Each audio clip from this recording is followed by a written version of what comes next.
Hi అండి.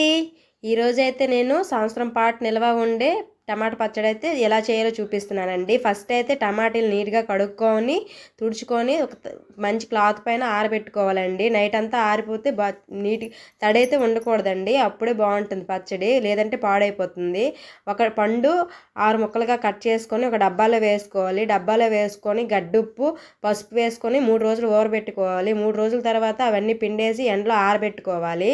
అవన్నీ 3 రోజులు ఆరాక అందులో ఆ రసంలో చింతపండు ఆ ముక్కలు వేసి మిక్సీ కొట్టుకోవాలి. అందులో కొంచెం జీలకర్ర పొడి, ధనియాల పొడి, ఆవాల పొడి, మెంతుల పొడి, తగినంత కారం వేసుకొని మిక్సీ కొట్టుకోవాలి. మిక్సీ కొట్టుకున్న తర్వాత ఒక డబ్బాలో వేసుకొని వెల్లుల్లి, ఎండుమిర్చి, ఆవాలు పెట్టి పోపు పెట్టుకోవాలి. పోపు పెట్టుకొని అందులో వేసుకొని బాగా కలుపుకోవాలి. ఆయిల్ అయితే ఎక్కువ వేసుకోవాలండి.